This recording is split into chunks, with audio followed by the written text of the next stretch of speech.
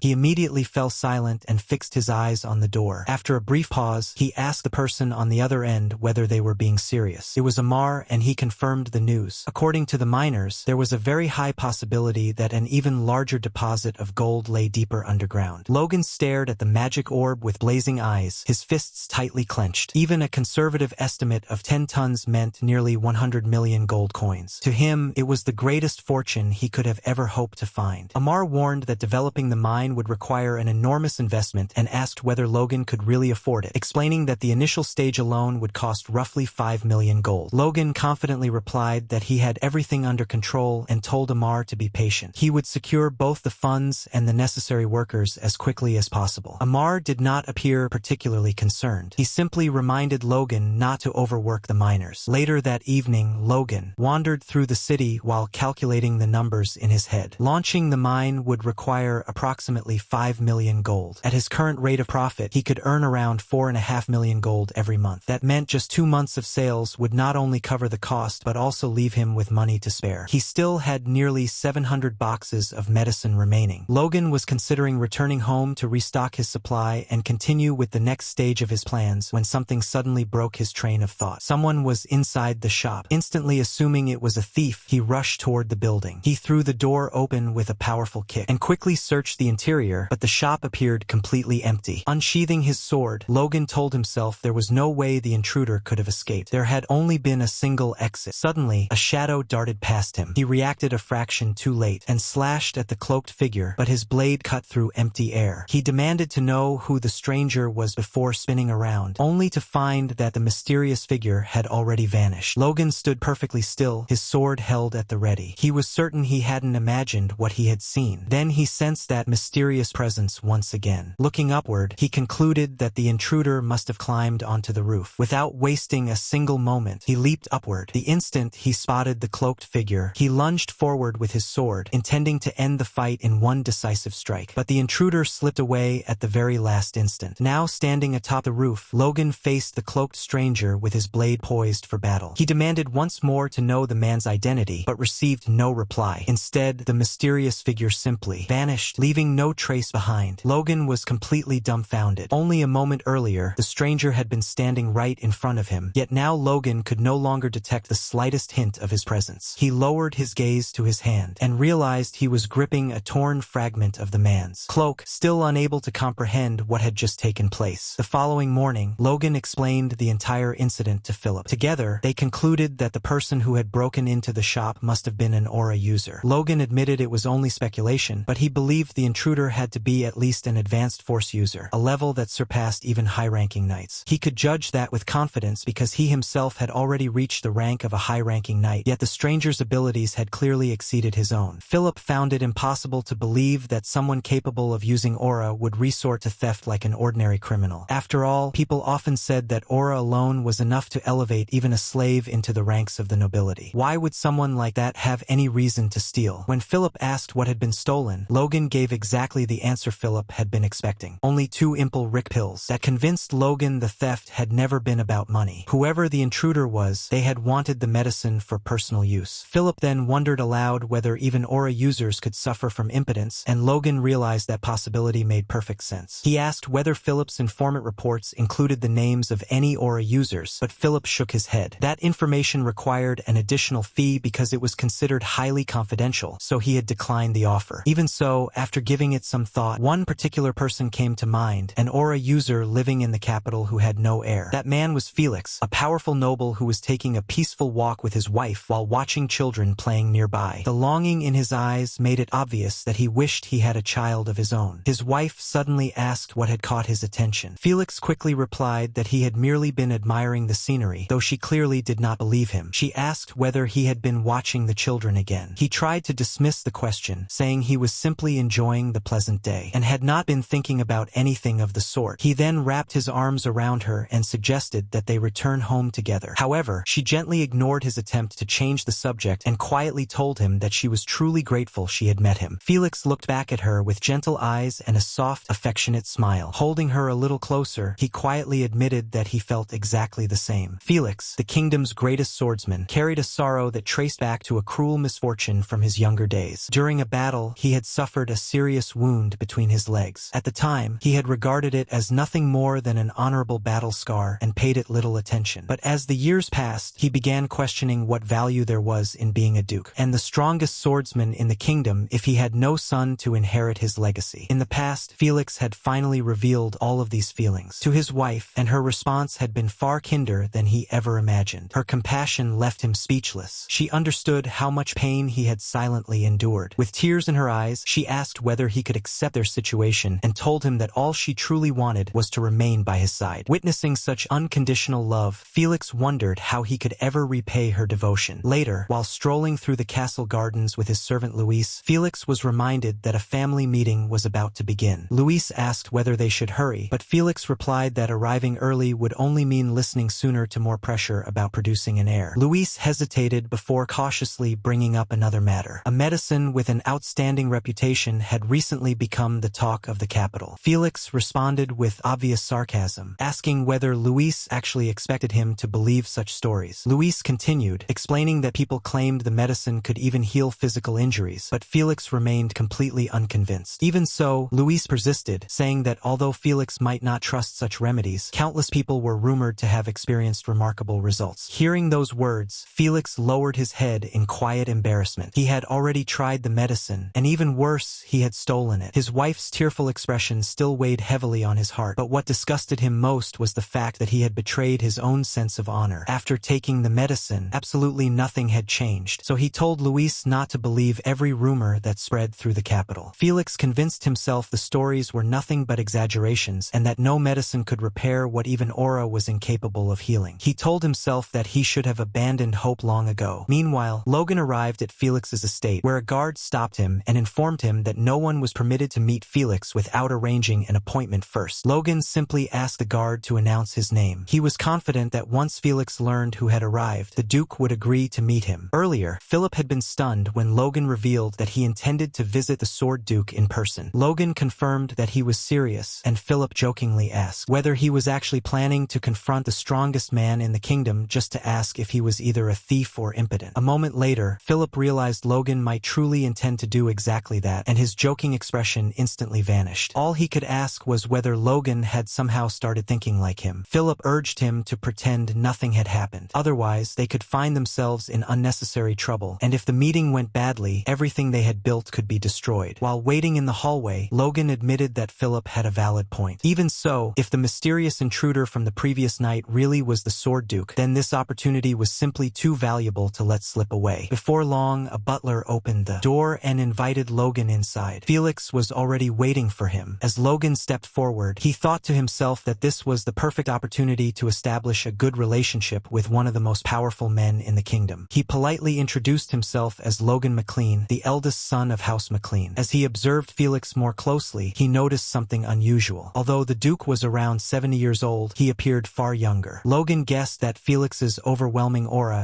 had significantly slowed the effects of aging. Felix remarked that House McLean came from the southwestern region and asked what had brought Logan all the way to the capital. Not wanting to reveal his true purpose just yet, Logan replied that he had recently started a business in the capital and had come bearing a gift. He placed a small box on the table and explained that it contained a medicine for men, one that had already proven its effectiveness among many noble customers. Felix looked at the box before calmly asking whether that claim was really true, giving no indication that he knew anything more than that. Logan kept his head slightly lowered, still uncertain whether Felix had truly been the mysterious thief, so he decided to probe a little further. He explained that an ordinary remedy would probably be of little use to a man like Felix, which was why he had brought something far more extraordinary that finally managed to draw a subtle response from Felix. Logan immediately understood why Felix had shown no interest in the ordinary version. Standard Impel Rick clearly had no effect on someone like him. Under normal circumstances, the poison extracted from the monster meat was completely neutralized, making it safe to use as an aphrodisiac. However, for a powerful aura user like Felix, that weakened poison was simply too insignificant to have any impact. So Logan had refined and concentrated it over and over again, producing a far more potent version. He presented it to Felix as a special limited edition of Impel Rick, and those words immediately captured the Duke's attention. In reality, it was a single pill containing the concentrated power of 50 ordinary Impel Rick pills. Logan was convinced it would be effective. The intense reaction it produced would have been enough to kill an average person. Subscribe to the channel. All the best titles are only on this channel. Help our team grow. But an aura user was an entirely different case. Logan told Felix that if he was satisfied with the results, he could contact him at any time, and Logan would prepare as many additional pills as he desired while ensuring absolute confidentiality. Naturally, every detail would remain strictly private. The following day, Felix looked more vibrant than he had in years. It was immediately obvious that the medicine had worked, and he told Logan that he was willing to grant any request within his power. Logan was overjoyed on the inside, but his expression remained perfectly calm as he replied that he was not sure what Felix meant. Felix explained that an aura user possessed complete control over both the body and its life force, allowing him to tell that the treatment had worked flawlessly. The improvement had not come after just the first use. After roughly 30 doses, the effects had accumulated until he was completely healed. The pain and despair he had carried for so many years had finally begun to disappear. Felix looked directly into Logan's eyes and admitted that he could hardly believe Logan had thoughtfully brought him such a gift without ever mentioning the mistake Felix had made. He also remarked that Logan's swordsmanship on that day had been far too impressive for someone of his age. To Felix, that made Logan exactly the sort of extraordinary person who could produce a miraculous cure. After enduring his condition for so many years, Felix had become desperate enough to believe in miracles. Then he admitted that he might have spoken too quickly. Logan's gift had given him genuine hope that his long-standing condition could finally be cured, and he wanted to repay that kindness. Once again, he asked Logan what he desired in return. Keeping his gaze lowered, Logan answered in a calm, composed voice that if Felix truly meant that, he wished to receive a swordsmanship manual that most people considered completely worthless. Felix personally went to the library and returned with the book. He warned Logan that attempting to master swordsmanship by relying solely on its contents could permanently damage his body, though he added that it was still worth studying. Logan thanked him before requesting one more favor. He asked Felix to write a letter confirming that the manual had been given to him. Felix replied that it was no trouble at all. Logan was satisfied now that he had obtained what he came for, although he noted to himself that it was somewhat unfortunate to leave with only a single swordsmanship manual, especially when the Sword Duke had been willing to grant nearly any request. However, Logan's true objective was something entirely different. Just as that thought crossed his mind, Felix said he had been thinking and felt something about the situation was still unresolved. Logan asked what he meant, and Felix replied that he would personally teach him a sword technique. Logan was left speechless. The greatest swordsman in the entire kingdom had just offered to train him himself. Felix continued, explaining that he understood Logan was trying to remain modest, but simply giving him an ordinary sword manual was not enough to satisfy his sense of gratitude. Logan thought that even though he already possessed the secrets of the divine sword, there was absolutely no reason to refuse instruction from the strongest swordsman in the kingdom. Delighted, he sincerely thanked Felix for the opportunity. Felix feeling as though fortune had smiled upon him once again. Soon afterward, the two stood facing each other on the training grounds. Felix remarked that one of the greatest joys of old age was testing exceptionally talented young warriors. He then warned Logan to remain fully focused because he had no intention of holding back. Logan assumed his stance and calmed his breathing. Felix instructed him to draw his sword, but Logan froze in place, completely overwhelmed by the master's aura. An immense wave of pressure crashed down upon him, preventing him from even reaching for the hilt of his weapon. This was the overwhelming power possessed by a true aura user. Logan couldn't help but wonder whether every aura user was capable of exerting such terrifying pressure. Logan wondered whether immobilizing an opponent like this was standard practice among aura users. If it was, then every battle between them would simply be decided by whose aura was stronger. It did not take him long to realize that this was not merely overwhelming power, but a refined technique. At last, he managed to draw his sword partway from its scabbard. Logan realized that instead of using his force to strengthen his body, he needed to sharpen his senses and carefully read the flow of that energy. Every time he attempted to move, Felix's force spread outward from the point where it had first made contact with him. Although he still did not fully understand the technique, he had figured out how to respond to it. He concluded that he needed to move half a step before Felix's force had time to spread. That was the solution Logan arrived at. Once he fully unsheathed his sword and assumed his stance, Felix looked at him and called him exceptionally talented. Logan was soaked in sweat, barely able to remain standing, when Felix calmly told him to watch carefully. Aura began gathering around the tip of Felix's sword as he prepared to unleash an attack. Logan struggled to withstand the crushing pressure, but fear completely seized his body. The moment he raised his eyes, he understood exactly what was coming. It was Felix's aura blade. Logan kept his eyes fixed ahead, fully aware that the strike was about to be released. But there was one overwhelming problem. Felix's aura was far beyond anything Logan could possibly endure. It felt as though the Duke's force was invading his body, disrupting his senses, while the crimson aura surrounding the blade continued to grow denser and more powerful. Desperately, Logan searched for any possible way to respond. Then Logan noticed something crucial. His own force was actually neutralizing Felix's. Looking inward, Logan realized there was no chance of dodging the attack, but perhaps he didn't need to. He gathered the force flowing through his body and shaped it into a protective barrier surrounding himself. Seeing that, Felix's eyes widened in surprise. Was Logan truly intending to withstand his attack using nothing but force? The very next moment, Felix shifted into an offensive stance. Drawing his sword back as it overflowed with energy, he charged forward to overwhelm Logan before launching himself with overwhelming killing intent. Logan remained on the defensive, holding his sword before him while enveloped in his protective aura. Yet an icy sensation still crept through his body. Just as he had anticipated, Felix's attack struck him head-on and hurled him backward with tremendous force. Logan crashed into the wall, and even his sword appeared to have been badly damaged. Felix, meanwhile, was not even breathing heavily. He simply watched Logan with an expression of calm indifference, while Logan used his sword to support himself as he struggled to rise. His entire body was still trembling. His blade had shattered, and his thoughts remained fixed on what had just occurred. Felix asked whether Logan truly believed he would teach him something that Logan could not eventually discover by himself. He then explained that he had seen everything and pointed out that Logan had unconsciously become completely serious. At the very end, looking genuinely pleased, Felix praised him for meeting the attack head-on, remarking that some people were simply born to stand above the rest. As Logan's consciousness faded away, Felix quietly commented that watching him become even stronger in the future would be truly enjoyable. A short while later, Felix's butler asked whether he was already leaving. He added that the Duke had invited Logan to remain at the estate until he had fully recovered, but Logan politely declined. Thanks to the potion Felix had given him, he assured the butler that he was completely fine. Hearing that, the butler offered to accompany Logan to the front gate. Once outside, he wished him a safe journey, and Logan thanked him for his kindness. Logan then quickly departed, disappearing from the butler's sight so rapidly that the man found himself wondering where he had gone. After rounding a corner, Logan was still limping from the blow Felix had dealt him. The pain was intense, but he had no intention of wasting such a precious potion on what he considered a minor injury. He still found it hard to believe that Felix had casually given him a top-grade potion, considering how incredibly rare such items were. Logan reflected that his own strength had reached a level where he could heal internal injuries naturally, yet the wounds inflicted by Felix would still be difficult to recover from. Even so, as he looked at the potion, he concluded that what he had gained far outweighed what he had lost. Then, he took out a note from Felix containing the address for the mansion's communication line. Felix had told told him that if any problems ever arose, Logan only needed to get in touch. Logan smiled to himself, amazed that Felix regarded him so highly. To him, it was almost as though the Sword Duke had accepted him as a disciple, and he knew that connection would become invaluable in the future. Just as that thought crossed his mind, Philip suddenly appeared from behind him, startling him completely. Logan turned around and asked what Philip was doing there. Philip explained that he had been waiting at a distance for Logan to come out, and the moment he saw him, he immediately asked why he looked so pale. Deeply worried, Philip nearly shouted, asking whether Logan had said or done something to offend the Sword Duke. Logan replied that the exact opposite had happened. They had merely exchanged a brief sword lesson with the Duke. At that moment, Logan suddenly coughed up blood, sending Philip into a panic. Convinced disaster had struck, Philip declared that he would prepare everything for an immediate escape and gather the fastest horses available. Logan tried to explain, but Philip continued rambling without listening to a single word. 1 week later, a notice posted on the door of Logan and Philip's shop announced that Imple Rick was completely sold out and asked customers to return at a later date. Inside, Logan smiled with satisfaction as he announced that total profits from Imple Rick had already reached 4.1 million gold. Impressed by the results, Philip remarked that if sales continued at the current pace, surpassing 4.5 million gold within a single month would be effortless. The two exchanged confident smiles and celebrated so loudly that their cheers echoed beyond the shop's walls. Their excitement, however, did not last long. Returning to a serious expression, Logan asked whether Philip was so happy that he no longer wanted this month's bonus. Philip immediately snapped back to reality and pleaded with him not to crush his dreams. Then, Philip reported that he had already arranged for all the monster meat on the market to be handled without any problems. Logan praised him for the excellent work. Afterward, Philip suggested purchasing a house in the capital to reduce their lodging expenses, but Logan immediately rejected the idea. He explained that they would remain in the capital for only another year and a half, so spending such a large amount on property was unnecessary. For now, Philip's full attention should remain on Imple Rick. Logan added that they would have to relocate eventually anyway. When Philip asked what he meant, Logan simply replied that it was not something Philip needed to concern himself with. Philip then reminded him to take care of his health because seeing him cough up blood had frightened him badly. Logan answered that this was precisely why he had stayed confined to his room for the entire past week. Philip asked whether he had truly been resting, pointing out that every time he entered the room, Logan had been sitting at his desk working on something. Logan immediately cut him off again, saying it was none of his business. Philip complained that Logan kept far too many secrets, though Logan was secretly relieved that Philip merely grumbled instead of investigating further. If Rick had been there, he would have tried to uncover everything. Philip then asked whether Logan was finally returning home, and Logan confirmed that he was. Before leaving, he instructed Philip to keep the customer satisfied until more Imple Rick could be produced. In addition, Logan gave Philip one more assignment. Every month, he was to send 100,000 gold worth of food supplies to the Hammond, Teslon, and McLean territories. Philip stared at him in disbelief and asked whether he intended to feed an entire region with that amount of food. Logan told him to stop complaining and explained that they would need to continue these shipments for a full year, so Philip should begin searching for a reliable supplier immediately. Realizing Logan was completely serious, Philip admitted he had never expected him to care so deeply about the people under his family's rule. But that was not actually the reason. As Logan prepared to leave, he reflected that it was not about compassion. It was simply something that had to be done. Restoring McLean's food supply would require at least a full year. Logan reminded himself that the people's labor was an essential part of his future plans, so allowing them to starve was never an option. As he got ready to depart, Logan casually mentioned that he had other business to attend to and headed out. Philip did not even bother asking for details anymore, already knowing it was simply another one of Logan's many secrets. Elsewhere, a group of impoverished people huddled together on the freezing floor of a warehouse, wrapping themselves in scraps of cloth just to survive. One man, blood streaming down his face, could do nothing but stare silently at the ground. Around the same time, Logan visited a magic shop and handed a sorcerer a sheet of paper. After reading it, the sorcerer hesitated. The document contained nothing but names and a few identifying characteristics. Tracking those people down would require searching across the entire continent. Logan showed no concern over the difficulty. He simply asked whether the task could be accomplished and assured the sorcerer that he would be generously rewarded. The sorcerer studied the list once more, remained silent for a moment, and finally answered with a reluctant yes. As Logan left the shop, he knew the search would not be easy. The names on the list might not even be genuine, but he had no better lead. No matter how much it cost, he had to locate every independent superhuman he could. These were individuals who, in his previous life, had risen to extraordinary heights without ever joining any faction, and each each of them could become a decisive asset in the coming war against the Empire. Among them, one person stood above all the others, a mercenary who had once fought on the Empire's side. Logan suddenly came to a stop and slowly exhaled, realizing he had been moving too quickly. Everything in the capital had gone so smoothly that he had begun rushing ahead. He reminded himself there was still time, yet deep inside, he could not shake the feeling that perhaps there wasn't. Far away, inside a chamber resembling a dungeon, a man desperately tried to calm an enraged elder. The old master roared in fury, demanding to know who had been tormenting his disciple and whether the master of the magic tower had sent more of his lackeys. The messenger explained that he had merely come to deliver a message, but the elder's anger refused to subside. He then demanded to know why his disciple had been summoned this time. The explanation was straightforward. The young man had been dispatched to the distant southwestern region, the McLean territory, for 6 months on official business. Upon hearing that, the elder grabbed the messenger firmly by the shoulder and swore that he would never let the master of the magic tower get away with such treatment. This time, he declared, everything would be settled once and for all. The scene then shifted to the Earth Magic Tower in the Kingdom of Grandia. Inside the tower, a man approached a reception desk where an attendant had fallen asleep. He greeted the attendant, who blinked awake and looked up to see who had arrived. The instant he recognized the visitor, he sprang to his feet and welcomed him with great enthusiasm. Even so, he could not stop wondering what kind of person this young man truly was. At first, he had assumed Logan was a noble, but after noticing his inexpensive clothing, he was no longer certain. Logan had come to the magic tower to purchase magic scrolls. The attendant assumed there was no way Logan had come to meet one of the tower's senior mages, so he hoped to sell him a few ordinary scrolls instead. Then Logan requested 150 destruction scrolls. The request caught the attendant completely off guard, though he did his best not to let it show. Logan then handed him a Cooper Bank certificate and asked him to verify the balance. As the attendant examined the account, his astonishment grew with every passing moment. The certificate showed an incredible balance of 4 million gold. He looked utterly stunned. At last, he nervously offered to escort Logan upstairs in person. Throughout the entire exchange, Logan remained perfectly composed, knowing that destruction magic was a fourth circle area spell powerful enough to demolish stone walls. However, its lengthy casting time and the obvious warning signs before activation made it impractical in actual combat. Even so, Logan had a completely different purpose in mind. For large-scale construction, such magic could save an enormous amount of time. Before long, he found himself seated across from an elderly man, who asked whether he truly intended to purchase 150 scrolls. Logan answered without hesitation that he did. The man was Radius the Great, master of the Earth Magic Tower, and he could barely conceal his nervous excitement. Customers willing to spend that much were almost unheard of. Logan recalled how Radius had rushed over the moment he heard about the order. For someone of his status, such behavior seemed unusual until one understood the real reason. Despite leading the Earth Magic Tower for 5 generations, Radius personally possessed only 1.5 million gold. The tower's finances were in dire condition. Logan immediately recognized that weakness and decided to take advantage of it. He introduced House McLean as nothing more than a minor noble family from the southwestern frontier, explaining that it was only natural if Radius had never heard of them. Radius immediately apologized, admitting that his apprentice had behaved disrespectfully and promising to discipline him. Logan simply waved the matter aside, saying there was no need. In response, the tower master praised Logan's generosity. Meanwhile, the clerk downstairs realized he had completely misjudged the situation. Radius, meanwhile, was irritated by how close he had come to letting such an easy fortune slip through his fingers. Even while smiling politely, he continued thinking. During times of peace, earth magic was mainly used for farming and construction. What kind of noble would spend such an enormous sum on scrolls for purposes like that? The entire situation made little sense to him. That uncertainty only deepened his frustration. Rumors were already spreading that the Earth Magic Tower had weakened under his leadership, and many believed he had squandered its resources far too recklessly. Even so, after observing Logan more carefully, Radius decided this could become a valuable opportunity. All he had to do was handle the negotiation carefully and secure as much money as possible. With that in mind, he admitted there might be one issue with the order. Logan asked what the problem was. Radius explained that producing a 4th circle scroll required the supervision of at least a 5th circle mage, and at the moment, the Earth Magic Tower simply did not have enough qualified mages to meet such demand. Logan remained completely unfazed. He merely asked how Radius intended to solve the problem. The calm response caught the tower master off guard, but he continued, explaining that the production cost of each scroll was extremely high. Logan quietly rose from his seat and remarked that such a situation was unfortunate. He then headed toward the exit, explaining that he had intended to purchase 150 scrolls every month. If the Earth Magic Tower could not fulfill that demand, he would simply place the contract with the Royal Magic Tower instead. Panic immediately spread across Radius's face as he hurried in front of Logan to block his path. Desperately, he asked whether Logan truly meant 150 scrolls every single month. Logan confirmed that he did, adding that over 6 months he would require a total of 900 scrolls. To Radius, it felt as though the heavens themselves had opened before him. He looked at Logan as if an angel had appeared. Even so, he pointed out that if producing 150 scrolls at once was already difficult, fulfilling a 6-month contract would be an even greater challenge. When Logan once again moved toward the door, Radius suddenly dropped to his knees, grabbed hold of Logan's boot, and begged him to let the Earth Magic Tower handle the commission. Logan asked whether he was absolutely certain the tower could accomplish it. Radius immediately swore that it was entirely possible while dusting off Logan's boot with the sleeve of his robe. He then explained that each scroll was priced at 10,000 gold. That meant 150 scrolls would cost a total of 1.5 million gold. His eyes lit up with greed as he realized that Logan's complete 6-month contract would earn the tower more than 9 million gold. After finishing his dramatic display, Radius stood back up and proposed another possibility. Rather than purchasing only scrolls, he suggested hiring a mage instead. Logan asked which mage he had in mind. The proposal gave Logan pause. Normally, only low-ranking mages were assigned to physically demanding jobs, so it was unusual for Radius to recommend someone personally, especially since that option should cost even more. Logan estimated that a 4th circle mage could accomplish work equivalent to roughly 300 scrolls each month, so he asked whether the Earth Magic Tower truly had a 4th circle mage willing to work at a construction site. Radius explained that Logan had misunderstood. Even as the Tower Master, he could not simply command a 4th circle mage whenever he pleased. What he could provide instead was a team consisting of 2 4th circle mages and several 1st to 3rd circle mages. They were all his disciples, he explained, and they had extensive experience working together. In return, he hoped Logan would reduce the number of scrolls in the contract. Logan considered the proposal and realized that hiring an organized team of mages might actually be the more valuable option. Even so, he remained hesitant. If these were construction mages, what kind of people were they? Moment later, subscribe to the channel. All the best titles are only on this channel. Help our team grow. A weary-looking group entered, led by the mage Grease. They resembled soldiers returning from a brutal war, and even Logan was taken aback by how exhausted and miserable they appeared. Before he could comment, Radius interrupted and ordered them to return to their quarters. The group hurried away in obvious fear, leaving Logan puzzled. Frowning, Logan remarked that they looked as though they were about to collapse from exhaustion. Radius agreed but insisted they were the youngest and most experienced construction mages in the Earth Magic Tower, true professionals. Logan gave the matter careful thought. Regardless of their worn appearance, they clearly possessed exceptional ability. With a 4th circle leader and several gifted young mages, all still in their 20s, the team had tremendous potential. Even so, Logan remained cautious. He doubted Radius would willingly send his own disciples to work in a remote frontier region, so he challenged the proposal. He pointed out that substituting 2nd circle mages for the missing scrolls hardly seemed like an equal exchange. Radius replied that a team of 10 mages would be sufficient. At those words, Logan's familiar dangerous smile returned. Maintaining that smile, he presented a counteroffer: 120 scrolls together with the team of 10 mages, all for a monthly payment of 1.2 million gold. Radius struggled to keep a calm expression, but it was obvious the proposal had caught him off guard. Logan knew he was asking for an incredible bargain. Those mages were far too skilled to be worth so little, and even he would never have sent ordinary mages away for such a low price, so he was genuinely surprised when Radius accepted without hesitation. The Tower Master immediately produced a contract and urged Logan to sign it on the spot. As Logan read through the document, he wondered how anyone could agree to terms this favorable. Radius had rushed the paperwork so quickly that the ink had not even finished drying. Logan sensed that something was about to happen. Just then, Elder Clayton burst into the room while 2 disciples desperately tried to hold him back. He declared that he had heard everything and insisted that he and the Tower Master needed to speak immediately. Clayton was one of the Tower's elders and a 5th circle mage. He was livid, demanding to know whether the Tower Master intended to send his disciples out on yet another assignment. The Tower Master replied that everything he did was for the benefit of the Earth Magic Tower. Clayton immediately fired back, arguing that his students were always the ones burdened with the most difficult missions, despite having only recently returned from previous assignments. The Tower Master answered coldly that young people were perfectly capable of enduring hardship. Clayton accused him of mistreating his disciples ever since he had become an elder the previous year. The Tower Master dismissed the accusation, claiming that Clayton had lost his senses. As Logan quietly observed the confrontation, he gradually began to understand the true situation within the tower. Because Clayton had reached the 5th circle at such a young age, the Tower Master clearly viewed him as a future rival. And it appeared that the Tower Master had been venting that resentment by making life difficult for Clayton's younger disciples. Despite the growing hostility, Logan remained completely composed. This internal conflict within the Earth Magic Tower could only work to his advantage. The Tower Master then turned to Clayton and declared that if he refused to obey his orders, he no longer cared what became of him. He even told Clayton that if he and his disciples wished to leave the tower, they were free to do so immediately. Clayton fixed his gaze on him and asked whether he truly meant those words. After hearing that declaration, Clayton began gathering magical energy, making it obvious that he was preparing to fight. Even then, the Tower Master showed no sign of hesitation. He merely asked whether Clayton truly intended to go through with it. At the same moment, he also began channeling his own magic. The ground beneath them started to tremble. One of the disciples immediately realized how dangerous the situation had become and exclaimed that they had to stop them. Clayton shouted at the Tower Master, telling him to prepare himself. The Tower Master simply watched as Clayton assumed a combat stance. Then, Logan suddenly brought his hand crashing down onto the table. Everyone immediately turned to look at him, yet he remained perfectly calm. Both Clayton and the Tower Master stared at him in complete surprise, unable to understand what he was doing. Even the younger disciples could scarcely believe what they were witnessing. Logan calmly held up the document he had just signed. It was the contract with the Tower Master, now officially sealed. Afterward, he simply told the 10 mages waiting nearby to follow him. He then remarked that Clayton and the Tower Master were free to settle their dispute however they wished. Even if the leadership of the Earth Magic Tower changed, the contract would remain legally valid, so his agreement was secure. The Tower Master admitted that both of them had made fools of themselves in front of an honored guest and promised Logan that the scrolls would be delivered as quickly as possible. Before he could say anything more, Clayton interrupted, declaring that he was not finished speaking. The Tower Master immediately asked whether Clayton intended to challenge an official contract of the Earth Magic Tower before sharply reminding him to remember his position. Clayton answered without hesitation that if that was the situation, then he had already made his decision. He would leave together with his disciples. Both Logan and the Tower Master were stunned by those words. The Tower Master blurted out that Clayton had completely lost his mind. It was absurd for a 5th Circle elder to accompany his students to a construction site. Even Logan protested, pointing out that he had never hired a 5th Circle mage. Clayton replied that he was not asking for any additional payment. He simply wanted to support his disciples and help finish the work more efficiently. After saying that, he respectfully bowed to Logan and promised to serve him faithfully. His only request was for a single day's delay so that his disciples could recover from their previous assignment. Logan agreed and instructed everyone to meet him the following day at noon outside the western gate. The next day, a carriage departed through the gates of the Magic Tower. Logan waited outside with a travel pack slung over his shoulder, expecting Clayton and the others to arrive. As he stood there, he reflected on how yesterday's negotiation had turned into an enormous victory for him. Under normal circumstances, hiring a 5th Circle mage alone would cost at least 1 million gold, yet somehow he had gained far more while paying far less. Logan wanted to return to his territory as quickly as possible. He still needed to ship more Impel Rick to the capital and take care of several other important matters. His thoughts were suddenly interrupted when someone called his name. It was Rena, who remarked that it had been a long time since they had last seen each other. Logan casually greeted her by name. Rena immediately rejected that familiarity, stating that they were nowhere near close enough for him to address her so casually. Taking the hint, Logan immediately switched to a formal tone and addressed her as the Princess of the Wolves. He politely agreed that it had indeed been a long time, then added that she remained just as rude as ever. Looking down at him from her luxurious carriage with half of her face concealed behind an elegant fan, Rena remarked that she had heard rumors throughout the capital claiming Logan had become involved in some rather suspicious business. She then asked whether House McLean had fallen on difficult times. What she truly wanted to know was whether his family had finally run out of money. Logan remained perfectly courteous and replied that, as Rena already knew, he had always placed great importance on making money, and the financial affairs of House McLean were none of her concern. She continued pressing the issue, reminding him that the compensation she had given him after breaking off their engagement had been anything but insignificant. Still, she added with a mocking smile, perhaps that amount was only natural for someone from a family of thieves. Wanting to end the conversation, Logan dryly agreed before attempting to walk away, casually remarking that she was so unpleasant he preferred to keep his distance. Just as he started leaving, however, Rena stopped him. She explained that she had heard about his achievements during the feudal war, especially the unusual unusual weapon he had used. Then she asked whether he would be willing to sell it to her. Determined to remain polite while ending the conversation, Logan downplayed its importance. He said it was nothing particularly remarkable and, although he regretted refusing her request, he would have to decline. With that, Logan practically hurried away from her carriage. Rena watched him leave with an expression of open disgust. As Logan walked away, he reflected that even though he had become fairly well known throughout the capital for selling his unusual medicine, very few nobles had paid any attention to the fighting that had taken place in the frontier. Rena was no exception, and Logan considered that a fortunate thing, since the wolf faction was already deeply entangled in the situation as it was. The repeating crossbow he had created was relatively simple in design, so he only hoped to make use of it a few more times before the blueprint spread and others began copying it. Just then, someone interrupted his thoughts. It was Clayton, accompanied by his disciples. He remarked that he had expected Logan to be waiting at the western gate and asked why Logan had walked all the way over to meet them instead. Logan began leading Clayton and the others onward, casually explaining that he had just run into someone he would rather not deal with. Before long, 3 carriages were racing through the forest. Logan shared one carriage with Clayton and a single disciple. Still muttering under his breath, Clayton looked around the carriage and observed that it was spacious enough for 5 or 6 passengers, while the coachman also appeared highly skilled. He concluded that Logan had spent a considerable amount of money to ensure their comfort. Rather than appreciating the gesture, however, his mood only worsened. He complained that none of those luxuries had been necessary and accused Logan of wasting money, while the disciple beside him unsuccessfully tried to calm him down. Hearing those complaints, Logan looked toward Clayton and realized this would not be the first proud mage he had encountered. So he politely replied that serving such accomplished mages was an honor and that everything he had prepared was merely the least he could do. In truth, Logan had no objection to flattering Clayton, especially considering that he had effectively gained the services of a 5th circle mage without paying the usual price. Clayton offered no response. He simply continued staring out the window, still wearing an irritated expression. After nightfall, the group stopped to make camp. Logan announced that it had become too late to continue traveling. They would spend the night there and resume their journey the following morning. Later, Logan lit a campfire and settled down to meditate. Suddenly, a man appeared with a knife in hand, prepared to attack. He hurled the blade directly toward Logan, but Logan sensed the attack and calmly tilted his head aside, allowing the knife to pass harmlessly by without interrupting his meditation. Without even opening his eyes, he asked who was there. A man stepped out of the darkness, complimenting Logan on avoiding the attack so effortlessly. Logan rose to his feet as the stranger continued, saying he had heard countless rumors about him. Surrounded by 5 armed men, Logan wondered whether they were nothing more than ordinary bandits. He let out a quiet sigh of annoyance. He had intended to spend the night training through meditation, but this would serve as practice as well. Since they had disturbed him, he drew his sword and declared that they would become his training partners instead. One of the bandits burst into laughter and mocked him. Logan did not waste a single word and immediately made his move. His sword flashed through the air, and the man's throat was already cut before his laughter had even faded. 2 of the remaining bandits stared in disbelief at their fallen companion, unable to comprehend how Logan had moved with such speed, before angrily cursing him. One of them immediately charged forward. Logan responded by lowering himself into a powerful combat stance. The moment the bandit closed the distance and thrust his blade toward him, Logan sidestepped smoothly and, in one clean strike, sliced open the man's abdomen. The impact hurled the attacker backward. The remaining bandits were visibly shaken. Logan's overwhelming strength had completely exceeded their expectations. The wounded man slammed into a tree before collapsing onto the ground, utterly unconscious. 2 enemies had already fallen, leaving only 3 still standing. One of the bandits realized they had no chance of defeating Logan and shouted for everyone to retreat, but he suddenly realized something was terribly wrong. His legs refused to move. At that moment, Logan began channeling aura into his sword, and the stance he assumed looked strikingly familiar. He was imitating the technique Felix had demonstrated. Logan poured enough mana into his blade to reproduce the attack Felix had taught him. The aura blade was complete. Planting one foot firmly on the ground, he unleashed the attack with tremendous force. The slash tore through 2 enemies at once, bringing both of them down instantly. Immediately afterward, Logan noticed something strange. The aura he had gathered dispersed without warning, leaving him puzzled. He concluded that maintaining the technique for an extended period must be extremely difficult, then turned his attention to the last remaining bandit, who lay on the ground trembling in fear. A satisfied smile spread across Logan's face. Thanks to Felix's guidance, he had successfully executed the technique at its full strength. While Logan was distracted by that realization, the final bandit slowly crawled away, desperately trying to escape. Then Logan made another discovery. By concentrating and compressing possessing that power through his newly developed control, he was able to generate aura. That day, in addition to the pressure blade technique Felix had demonstrated, Logan also gained an understanding of the force blade, a less powerful variation of the same art. Even so, he knew it remained beyond his current abilities. His face flushed with excitement. He could hardly believe he had managed to perform the force blade, even if it had lasted for only a single second. Then, he noticed the last bandit still crawling away and slowly turned his gaze toward him. Logan locked eyes with the terrified man, while the bandit broke down in tears, wondering how his life had ended up in such a nightmare. Logan prepared to attack once more. That simple movement terrified the unfortunate bandit even further. As Logan approached, he mentally reviewed the technique again, releasing the power radiating from the sword to overwhelm an opponent. That was the true essence of the pressure blade. Just as he was about to finish off the last bandit, the same predatory smile appeared across Logan's face. He concluded that the technique was already reliable enough to use in actual combat. Then, he looked around at the bodies scattered across the ground and wondered if he might have gone a little overboard. Suddenly, a voice spoke from behind him, completely catching Logan by surprise. The newcomer said he had witnessed everything. It was Clayton, and his expression was filled with unmistakable anger. Logan looked at him in confusion, unable to understand why he seemed so furious. Did Clayton really think he had gone too far, even though those men had been nothing more than bandits?